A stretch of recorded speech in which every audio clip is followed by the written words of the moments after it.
my experience, so far I've seen many things, and I've done even the most difficult cases, which prepare me also to be more knowledgeable, so to be able to give leadership, guidance, and direction in the field.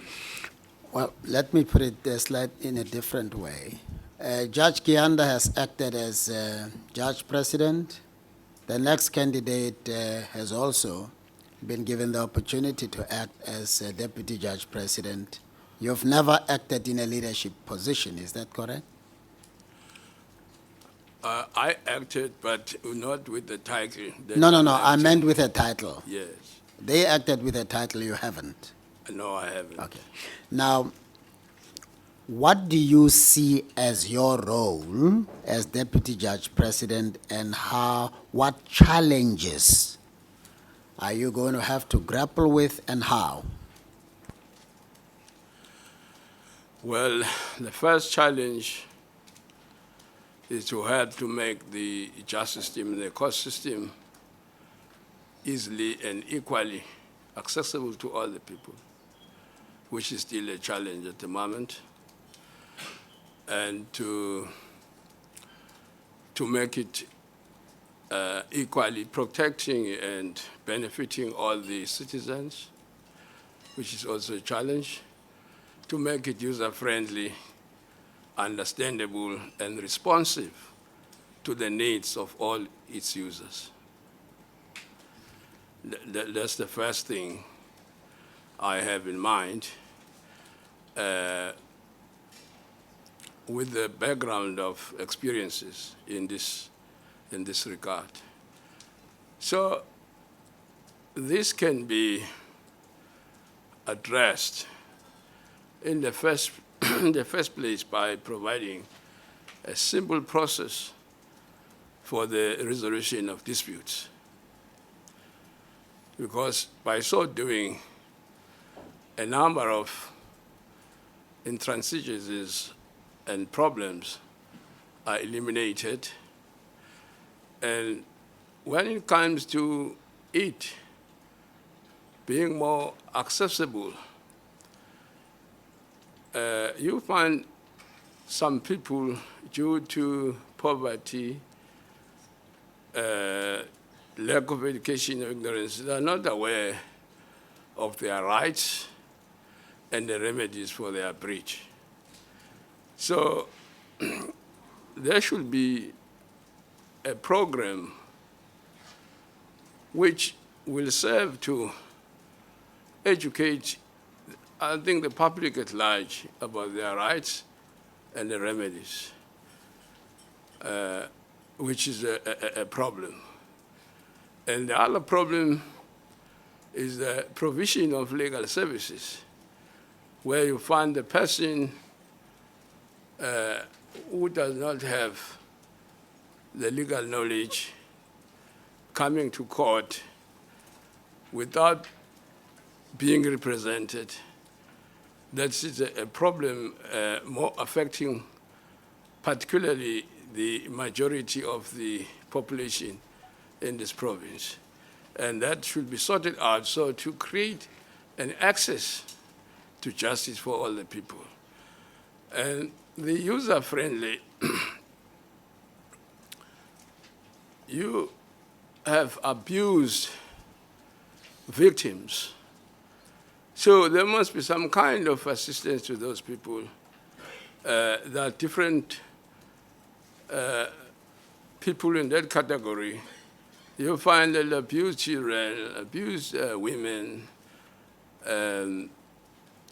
disabled people, they are not properly catered in the administration of justice. And furthermore, there must be a sort of information desk.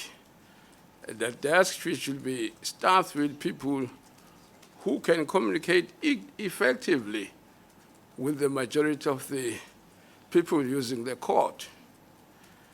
And also, there must be some directions to courtrooms and other service points that would make it user-friendly to the people. And also, there must be some kind of accountability and transparency, because it could not only be an access if the people don't know what is happening there. If there are certain reports of the court functions, programs, and all other things people want to know, that will help to create a public confidence and trust. The people will know that the court acts expeditiously. Its judicial functions or decisions are expeditious, reliable, and fair. So all those, even when I come to that it must be responsive, you find that this time the litigants are duty-bound to come to court. Even if they are far away, they have to convene a conference. Means should be provided that conference can be conducted through telephones or videos. That will help the people who are distant away and reduce the cost for them as well. So all these people, they find themselves being equally protected and enjoying the same benefits of law. So those areas, so far, I may proceed to others if I'm allowed to do so. Well, very quickly, you talk about taking care of victims. I would want to solicit a quick view from you. In Norway, government has come up with legislation in terms of which a victim of crime immediately gets a legal representative of his or her own, so that as a criminal case proceeds, if there are any damages suffered as a result of that crime, instead of having two separate trials, an effort will be made even in the course of that criminal trial to get whatever damages he or she might otherwise be entitled to.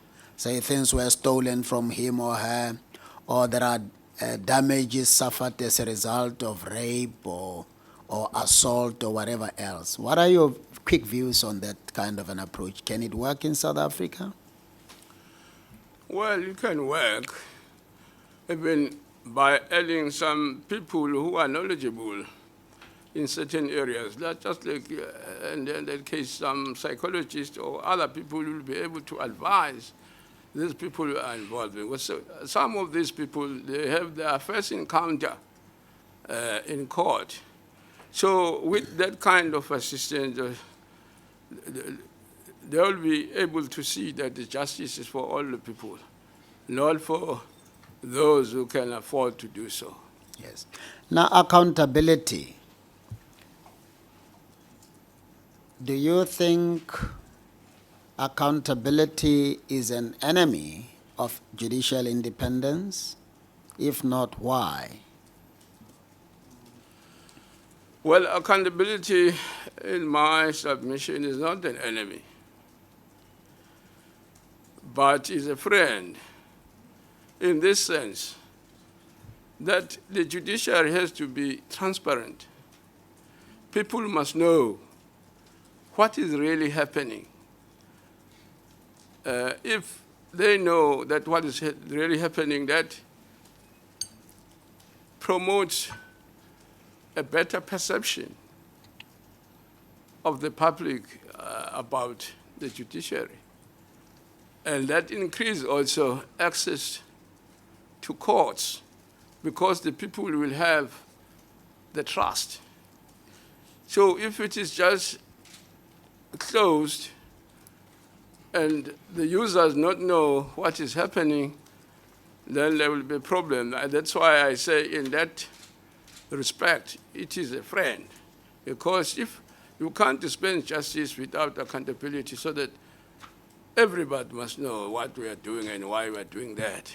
Well, at some stage in your division, there were colleagues, I don't know if the problem still persists, who were opposed to the idea of judges having to account for how slow or how expeditiously they dispose of cases, how they dispose of how long it takes them to dispose of reserved judgments, particularly those that have been reserved for a period longer than 3 months, and similar requirements for accountability. Is that still a problem or not anymore? Well, The attitude was, we are not public servants. This is another strategy of having the politicians cause us to account to them, and we are not going to allow this to happen. yes, Chief Justice, there are distinctions. There are those areas which purely pertaining to the exercise of judicial functions, where there should be no interference.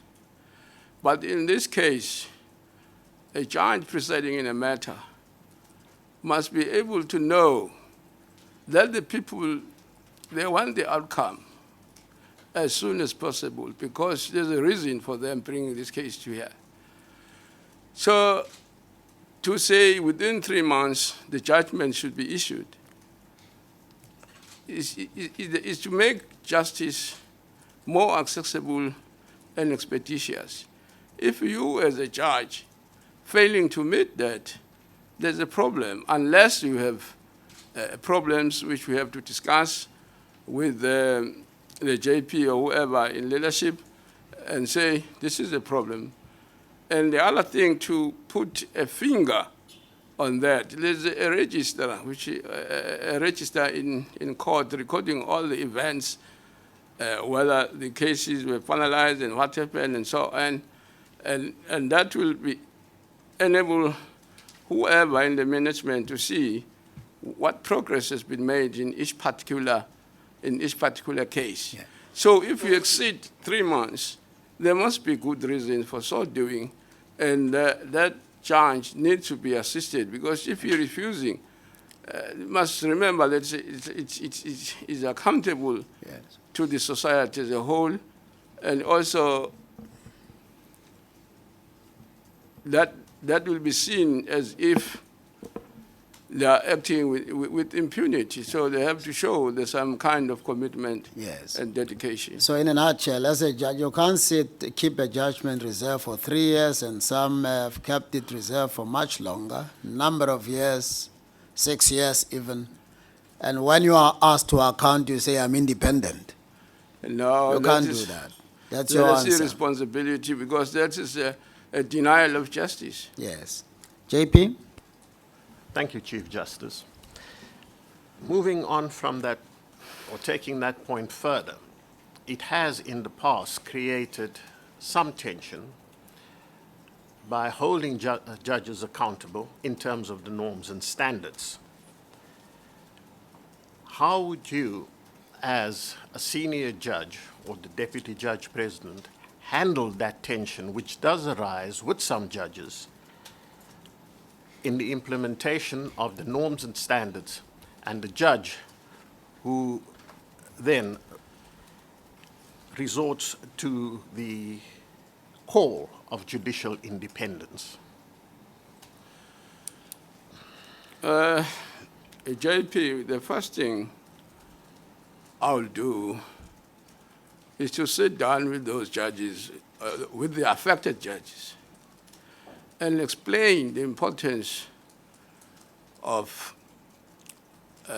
dealing with the work expeditiously and the benefit thereof. And that as judges also, they have to be accountable. So the mere fact that they've got independence doesn't mean that they have to, they should be indolent, not doing their duties, because by so doing, they are creating a problem for the system and for the people who are being served by the very same system. In fact, they are defeating the system, serving the people by so doing. So then I have to sit down and find out what their problems are, try to reason with them, and so to be able to share the same vision with them. I think in that fashion, we'll move along together.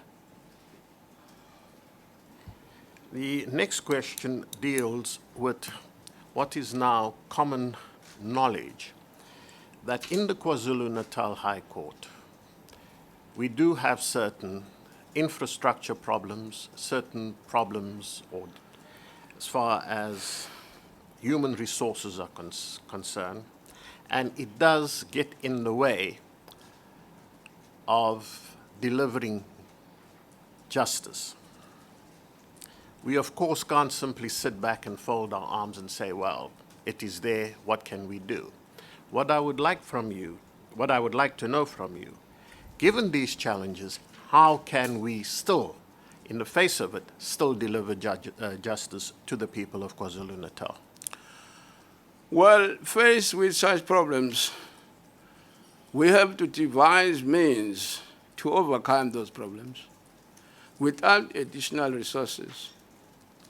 We look at ways in which we can deal effectively with the problem. As I've mentioned earlier on, that we see just ways like the simple process of resolving disputes, trying to allocate the work equally and equitable, trying to extend the services, even though it is not an infrastructure, but the services to other areas where the court services needed the most. There are many ways to have pre-trial conferences to resolve a number of cases before they come to trial, and trying to put the delay mechanism in place. In the delay mechanism, we look at the processing time when the cases are being processed, and discovery time and pleading and so on. You see how the rules, you can make use of the rules to achieve that purpose without additional resources. There are many ways. I may not be able to finalize all of them, but there are many ways one can engage so to be able to do justice. Because justice must not only be seen to be done, but it must be done as well. It must be, there must be an act doing that, even despite the fact that we have some difficulties. But as the management, we have to devise ways and means of taking the justice forward.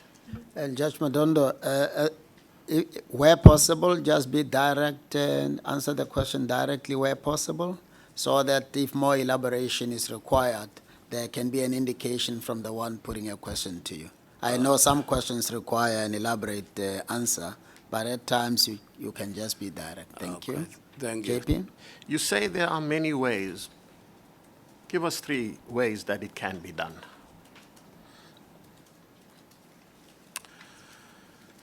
Well, the first one is to reduce the backlog, because the backlog also we need more resources if necessary. The second way is to reduce delay in the dealing with cases, so to expedite the resolution of cases. The other way is to have pre-trial conferences, as I've said earlier on, because in that pre-trial conferences, number of issues are discussed, and some of the cases that are finalized there encourage that will encourage a settlement. The other way is to set a firm and credible trial dates, because by so doing, the parties who are involved, they know if the case is going to proceed as scheduled. Before the trial date, they will have resolved the cases, because they know for sure that is proceeding. So. Can I just interrupt there? You know, I had a meeting with the magistrates here, and one of the problems identified that's responsible for the delays is this. Cases that are known to fall within the jurisdiction of either the regional court or the high court are kept for a very long time at a district court level, like rape, murder, and serious and fraud and so on. And they are then processed by very junior prosecutors who don't even know what is required to ripen these matters for hearing. Is it an option to channel these matters directly to the regional court, to be processed there, to be ripened there for hearing, and ultimately to the high court, obviously subject to amending legislation where this is required?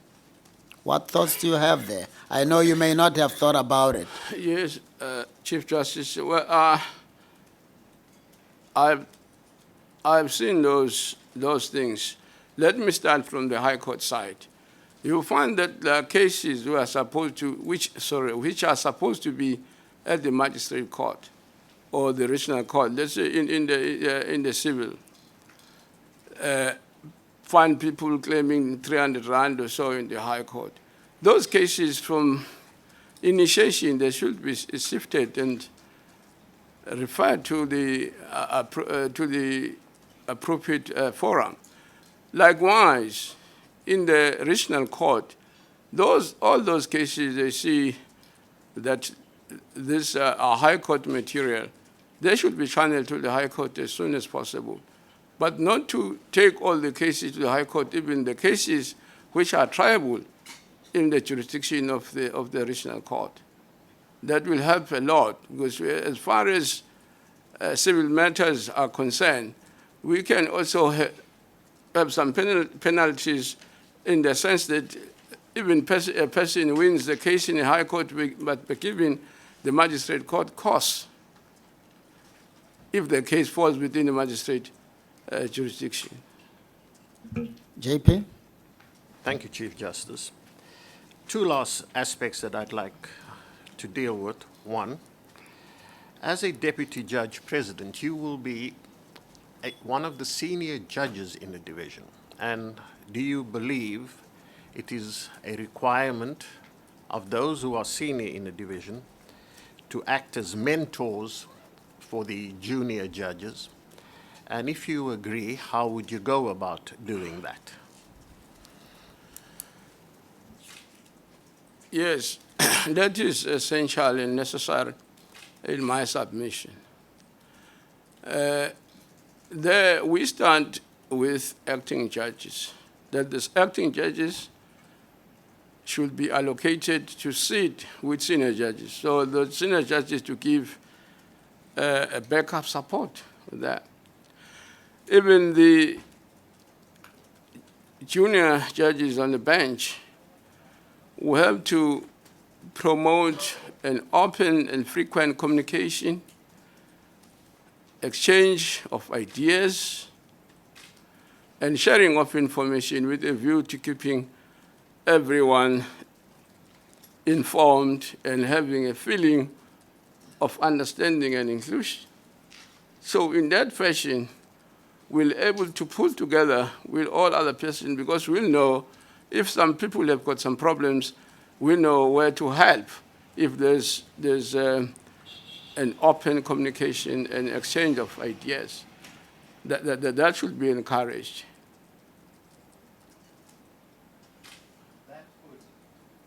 That would require a degree of building up collegiality amongst the judges. How would you do that? Well, in the first instance, is to get judges working as a team towards the achievement of a common goal of the division. That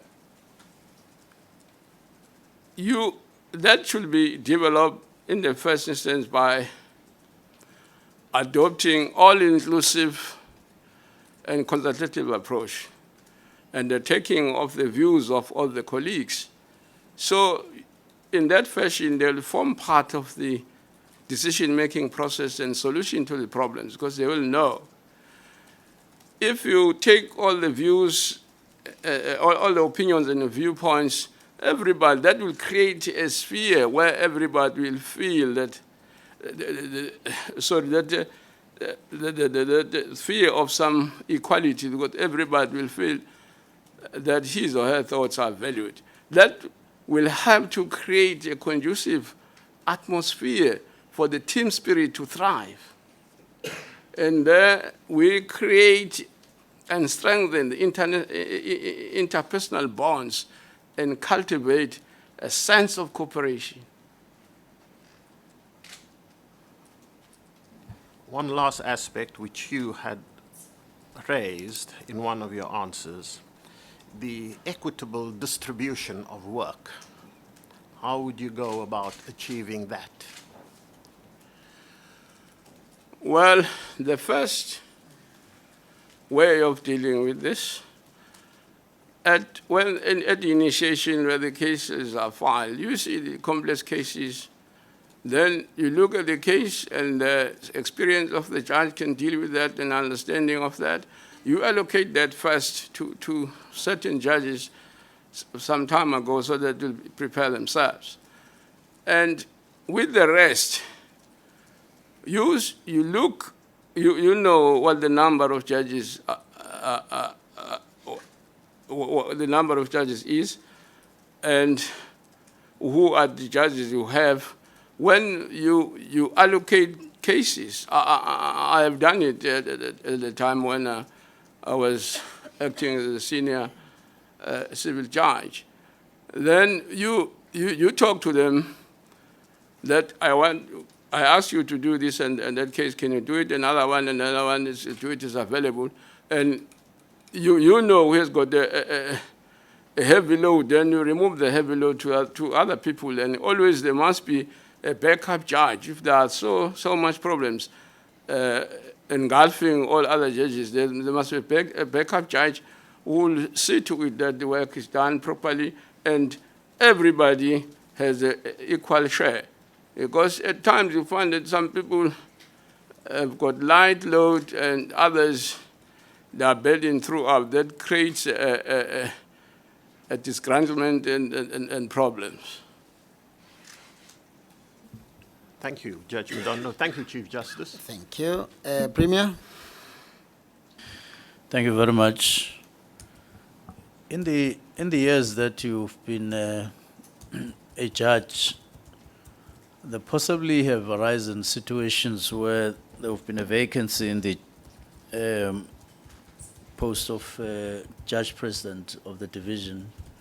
Have you ever applied? If not applied for that, why? Is there any particular reason?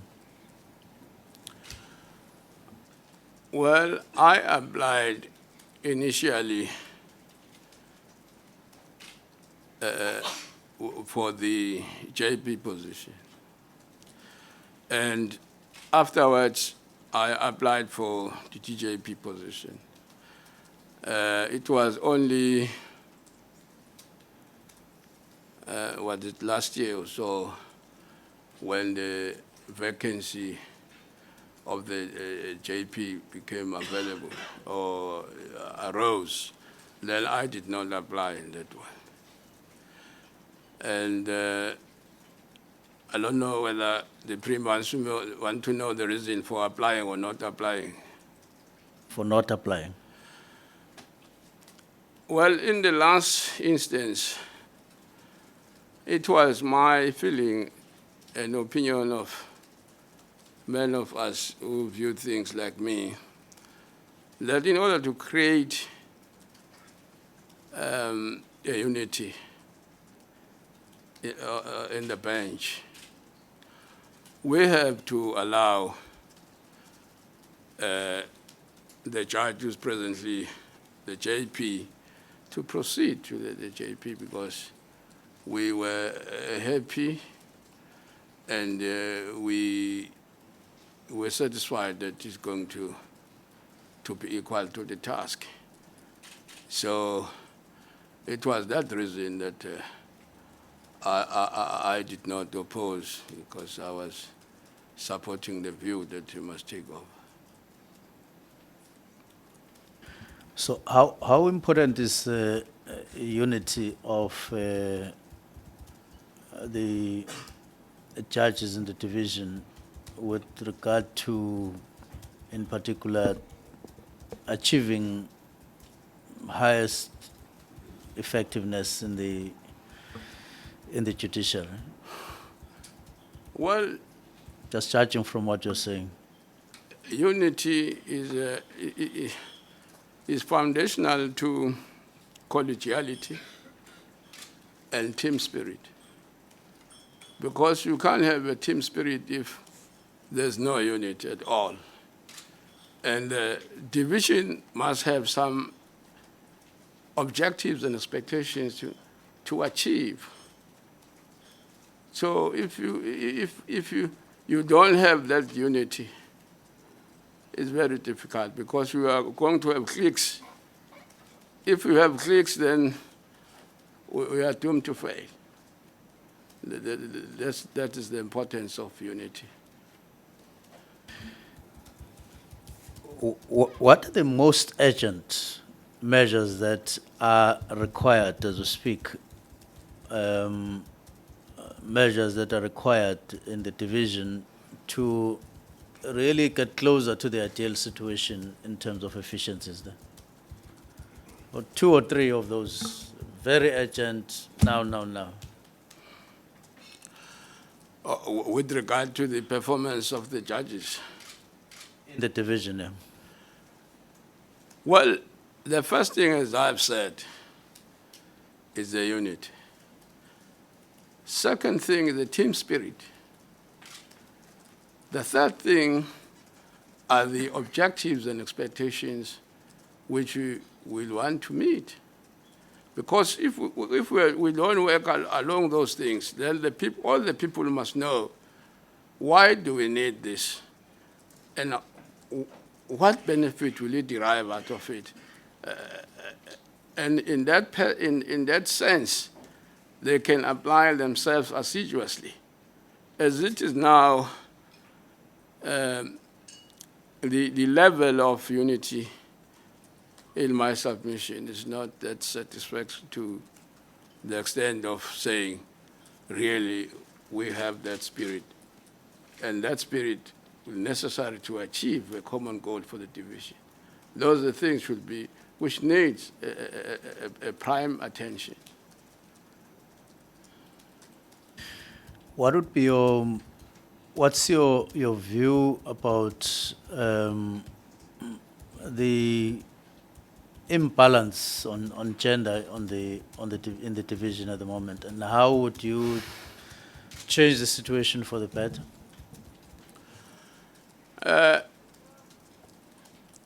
My view, in order to address that problem, is to have a pool of proteges.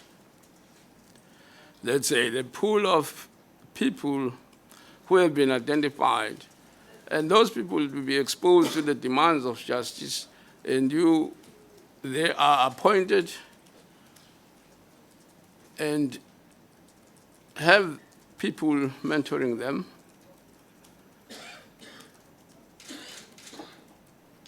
And you create an environment where mistakes and failures will be regarded as part of experience.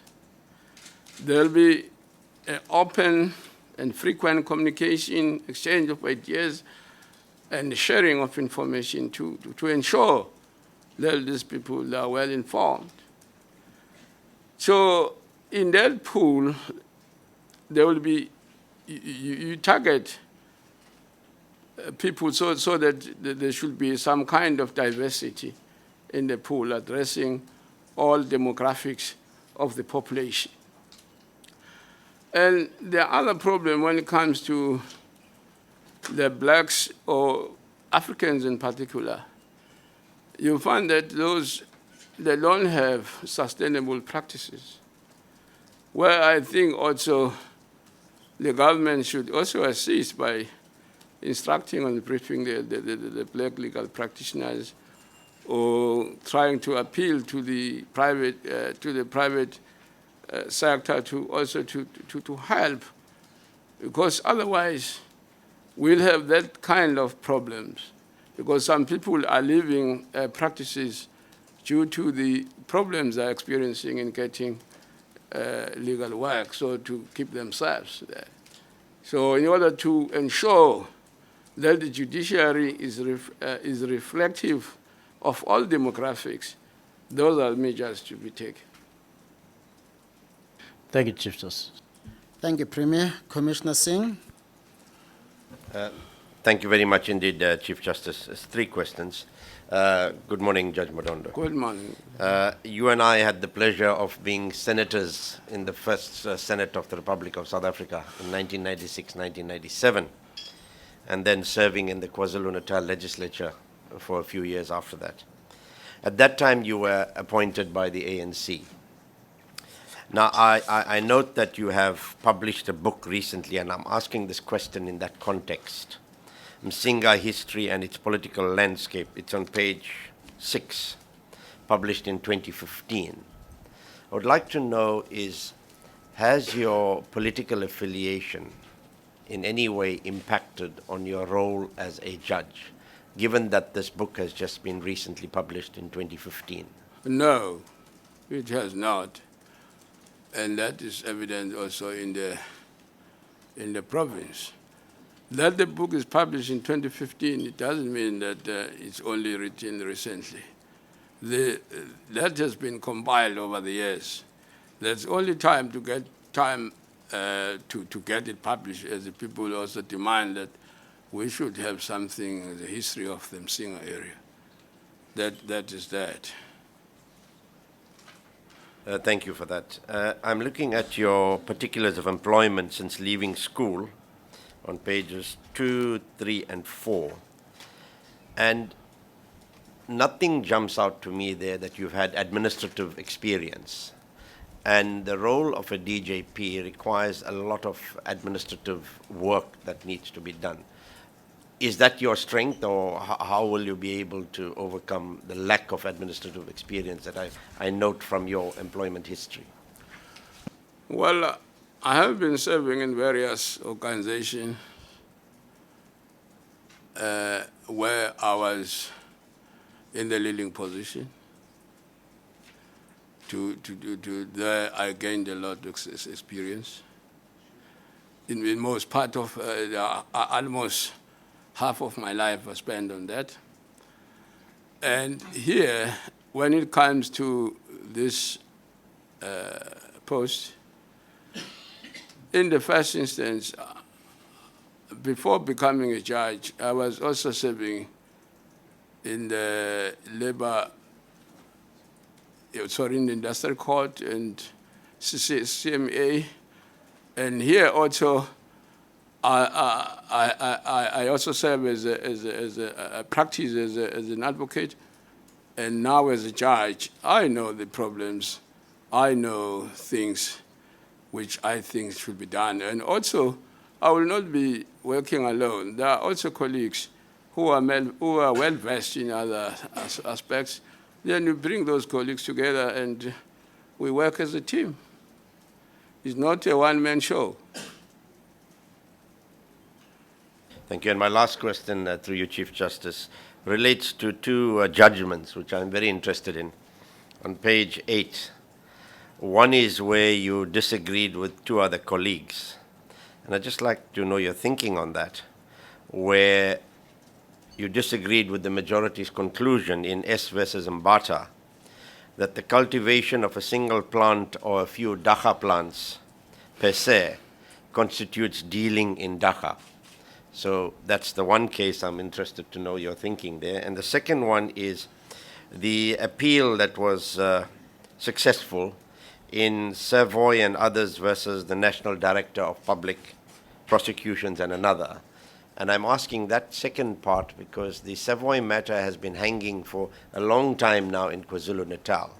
And you know, is there any reason that that has been happening, that matter hasn't reached finality? Thank you, Sujay. Well, with the matter, I will say, just to conclude that only one plant found in certain person's premises, then that will constitute dealing in dacha. There must be some kind of concrete evidence indicating that the person is in fact dealing in dacha. Because you find that the dacha seed may fall from somebody walking there or smoking there and falling on the premises of a person, a particular person. Then if you hold that person liable for that dacha plant which fell from somebody, and you conclude that he is dealing in dacha with severity of penalties following that, that is not just and fair. Yeah, unless there's evidence, as I've said. With regard to the case of Savoy, well, I can say 1%, it was a successful 1%, because there were about 6 orders made there. Out of the 6, 5 were approved by the Constitutional Court. The 6th one, there was a reason for that, because there was a question of mens rea, which involved that a person who's charged with violating the third section can be truly and justly said to have committed the offense intentionally or negligently. That was a vast question, and gratefully that question was answered. So in other words, it was not successful in all respects. And whether it's still around or not, I'm not sure, because I was dealing with that question where they were attacking the particular section dealing with that, under which they were charged. So as it is now, I was not dealing with the criminal cases per se. Yes. Well, Chief Justice, just as an aside, after some construction at my home many years ago, I had a social evening and some policemen were there. And one of them came to me and said, "Hey, Singh, are you planting dacha?" I said, "Where is it?" He went to my garden and said, "There it is, here." I then realized that the construction workers were having a good smoke when they were working there and the seed fell. So I can agree with you in that regard, Justice. Yeah. Commissioner Nogesi?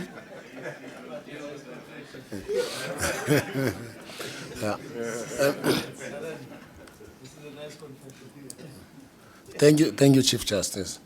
Judge Madondo, you agree with me that the Deputy Judge President and the Judge President should work together and they should be complementary of one another in the ordinary course of events. Yes. And now, how would you describe presently the relations generally with the Judge President of your division, between yourself and the Judge President of your division? Well, as far as I know, there's a good relationship. And for the mere fact that I elected not to oppose him and serve under him, that clearly shows that that kind of good spirit. As I know, I don't know anything amiss. And lastly, with regard to the question of leadership in a division, one would say the Judge President and his deputy should be in a position to steer, to lead the division intellectually. In terms of the jurisprudence that comes from that division, at least they should be leading. My question I have, do you enjoy support from other judges of the division in general? Because I can see from the support you have received, much support from the organized profession and other colleagues. But what about the judges of the division? Thank you, Chief Justice. Well, I've seen support at the time when I was serving as a senior civil judge. I had a lot of support in cooperation. And in this regard, now, the judges are not allowed to say a thing about this, whether they support or not supporting you. But generally, I do have a support. And it's across the spectrum. Commissioner Modise. Thank you, CJ. Sawubona, Judge. Yeah, Mama. Judge, I have two questions, and they relate to what you stated as you were answering item 9 of the questionnaire. Firstly, you say that, and I want to quote you say racial and gender representativity have not yet, despite considerable passage of time since 1994, reached fair and equitable levels. However, while striving for optimum levels of representativity on the High Court in our province, this needs to be tempered by the need to maintain and enhance standards of performance and efficiency as well. Would you care to elaborate, please? Yes. As I've indicated earlier on when I was responding to the Premier Macengwane, that if you create that pool where the people will be given an opportunity to be mentored, to be completely exposed to the demands of the justice, we'll be able to achieve that competence and efficiency. Is that what I mean? Okay. I may have understood it differently, not having heard you say that. But you further on state on the subsection that deals with diversity. You say lack of diversity on the bench impacts negatively on public confidence and the legitimacy of the legal system. Diversity is not, however, only characterized by race and gender, but also by culture, religion, ethnicity, and social origin. Yes. Please simplify it for me. Well, I will not deal with the gender because it's there included. Let's say, even in the religion, there are people belonging to various religions. If a person is there representing that sector, that part of the population he or she represents will see that the justice is for all the people. And sexual origin, find people who are homosexuals or disabled, those people also should be accommodated on equal basis like all other citizens. They should not be excluded simply because of that reason. And if you have them, I don't know that I don't say that it willy-nilly, but the circumstances should be created, or the atmosphere should be created to accommodate all kind of person, so that the justice should be seen to be all the people concerned, because it depends on the perception. The public confidence and trust depends on the perception, and the perception, what the people see. That's what I mean to say. So, Judge, in order to cater for the diversity And we can take the categories that you make here and break them even further.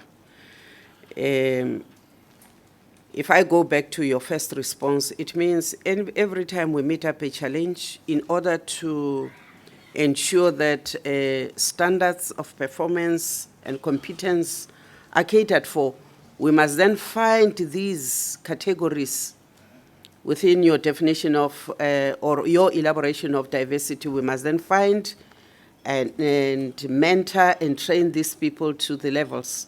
Is my understanding correct? Well, it's not correct. Please explain. In the sense that it's not a rule. It's not a rule, but it's a thing one should think should be in there.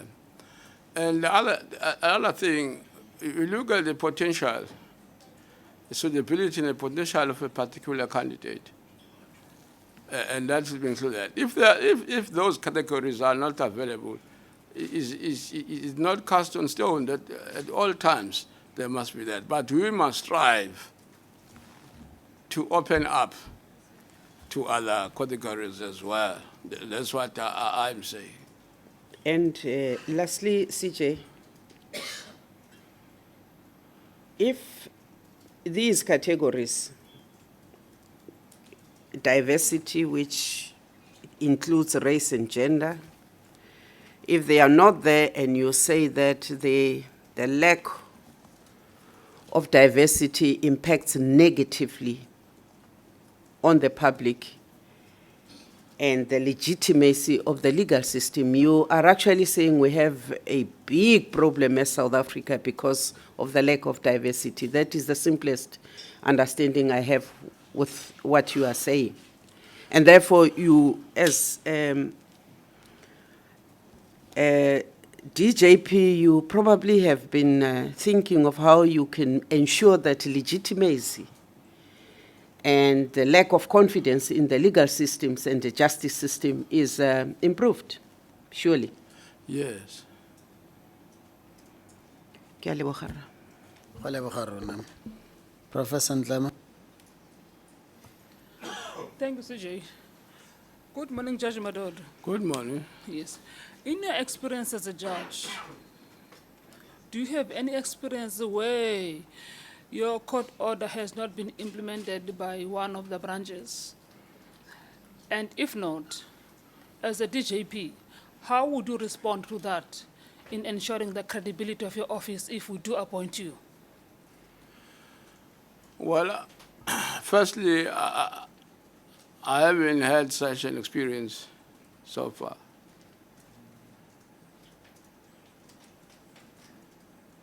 But if I have that experience, then I have to find out the reasons for it not to be implemented and see what problems are there, then we take it from there.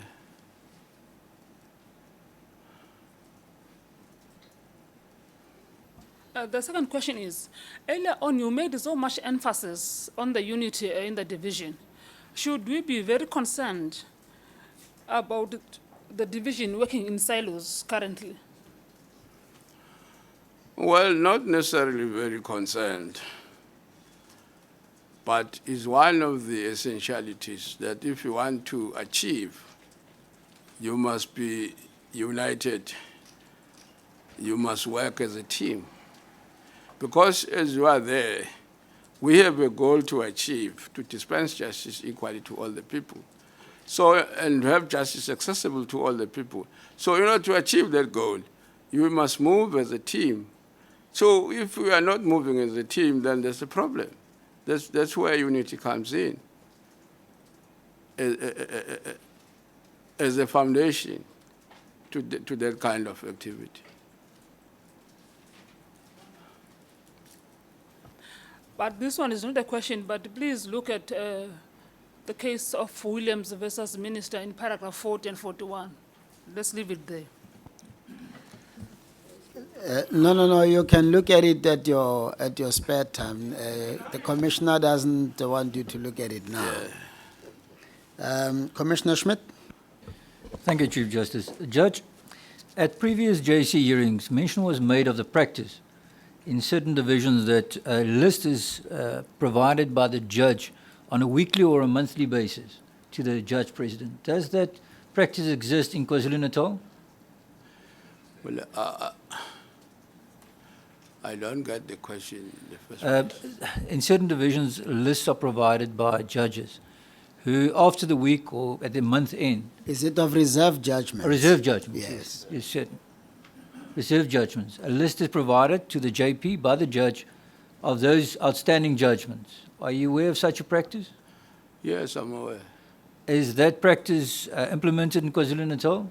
Yes, it is. And does the JP take up those issues which have not been dealt with, or the judgment hasn't been finalized within 3 months, dealt with by the JP and the judge? Discussed with him?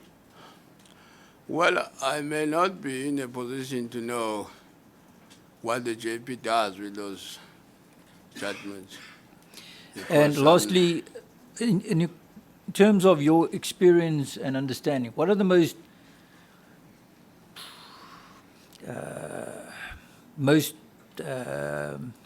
obvious reasons for delays in finalizing judgments by judges in your division? well, there's a myriad of reasons. Because then it depends whether it's a criminal case or a civil case. Well, if we deal with the criminal case, there are a lot of things. You find that trying to secure the witnesses, the prisoners who are, the accused who are in prison are not in court. They find that the counsels, more than one counsel in one case also creates problems, various problems, and all those contribute to the delay.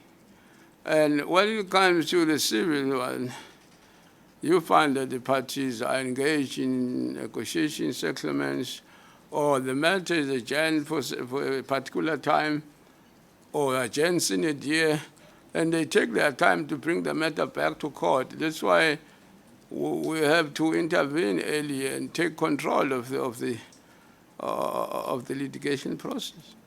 So various problems are, which I think happen in various courts, not only KwaZulu-Natal. Judge, my question was more related to the reasons why judges are found to be wanting concerning their outstanding judgments.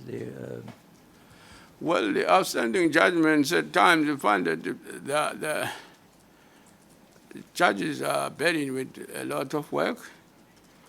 We find that there's a shortfall of judges.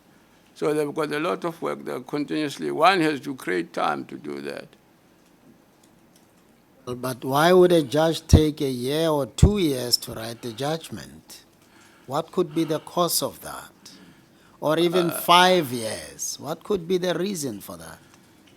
Chief Justice, I may not be better placed to answer the question because my judgments really exceed 3 months. That's my principle. Thank you, Commissioner Schmidt. Commissioner Nyambi? Thank you, CJ. I was well represented. Thank you, Commissioner. Commissioner Ntsebeza? Thank you, TJ. Judge Madondo, just one question, 2 questions. What's your peer experience of allocation of judges to the circuit courts? Is it evenly distributed among judges, junior or senior, black and white, etc.? Well, I can say it is not to such an extent that at some time when I was serving as a senior civil judge, I raised that question with one of my colleagues who was charged with allocating those judges, those functions, because you find that there are some people who are purely doing civil work, who are not going out on circuit. And there are those people who, at all times, in criminal courts in most of the times. But after that has been raised, with the new management, I've seen the change. Yes. Thank you for that. Further question is, the AFT, which has recommended you incidentally, as it has recommended also Judge Kianda, has made a comment, and I put that comment to Judge Kianda, that Judge Kianda is an Indian male, the division is headed by a colored male. Now, is that something that we should take into consideration as we consider this position? If so, why? If not so, why not? Well, that may be a difficult question to answer, but I will answer it as follows, that if we want to achieve equal and equitable representation of all sectors of the population, that should also be taken into account in that limited sphere. Thank you, Chief Justice. Thank you, Commissioner. You're excused, Judge Madondo. Thank you.